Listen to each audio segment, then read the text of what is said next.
814 есеп. Теңдеу. Бірінші 12 плюс а минус 1 тең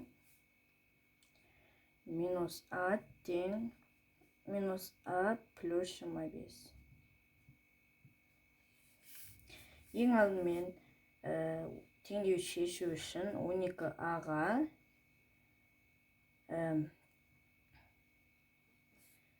минус амызды ағылып қосамыз. Және мына бөлігіне минус 1 мен 25-ті қосамыз.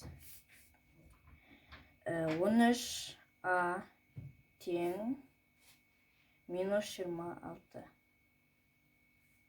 Енді а тең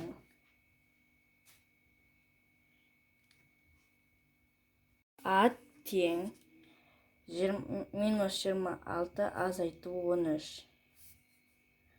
А тең